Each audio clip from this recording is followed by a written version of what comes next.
రాబోయే పార్లమెంట్ ఎన్నికల్లో BRS MP అభ్యర్థి గడ్డం శ్రీనివాస్ యాదవ్ ని భారీ మెజార్టీతో గెలిపించాలని బీసీ ఐక్య వేదిక తెలంగాణ రాష్ట్ర అధ్యక్షులు బేరి రామచంద్ర యాదవ్ పిలుపునిచ్చారు. ఈ సందర్భంగా ఆయన మాట్లాడుతూ గడ్డం శ్రీనివాస్ యాదవ్ మంచి నాయకుడని, గొప్ప సేవాభావం కలిగిన వాడని, ప్రజల పట్ల అంకిత భావం కలిగిన వాడని అన్నారు. ఎంతో మంది విద్యార్థులకు విద్యాదాత అని తెలిపారు. గొప్ప సేవా కార్యక్రమాలు నిర్వహిస్తూ బడుగు బలహీన వర్గాల పట్ల ఆశాజ్యోతిగా వెలుగొందుతున్న గడ్డం శ్రీనివాస్ యాదవ్ ని గెలిపించుకోవాలని హైదరాబాద్ ప్రజలకు పిలుపునిచ్చారు.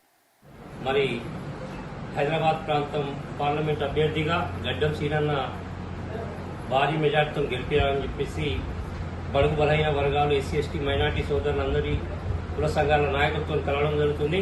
మరి అన్నగారి ప్రచారంలో ప్రజలు బ్రహ్మరథం పడుతున్నారు. ఖచ్చితంగా భారీ మెజార్టీతో గెలుస్తుందని చెప్పేసి మరి అన్ని కుల సంఘాలు చెప్పడం జరుగుతుంది. మరి అదేవిధంగా బీసీ ఐక్యవేదిక తెలంగాణ రాష్ట్రం తరఫున మరి అన్ని కుల సంఘాల అధ్యక్షులని ఖచ్చితంగా పిలుపునిస్తున్నాం. మరి గడ్డం శ్రీనన్న గెలుపు కోసం అందరం కూడా కృషి చేయాల్సిన అవసరం ఎంతైనా ఉంది. రాబోయే రోజుల్లో బడుగు బలహీన వర్గాలకు రాజకీయం వచ్చినప్పుడే మన వర్గాలు బాగుపడతాయి. కాబట్టి ఖచ్చితంగా గడ్డం శ్రీనన్న ఎంతో మంది విద్యార్థులకు ఉచితంగా శిక్షణ ఇవ్వడం కానీ, ఉద్యోగాలు పెట్టడం కానీ, మరి ఎన్నో ప్రజాసేవలు చేస్తున్నటువంటి గడ్డం శ్రీనన్నకు మరి యువత, మహిళలు అందరూ కూడా బ్రహ్మరథం బట్టి భారీ మెజార్టీతో గెలిపించాలని చెప్పేసి బీసీ సంఘం నాయకులను కోరుతున్నాం.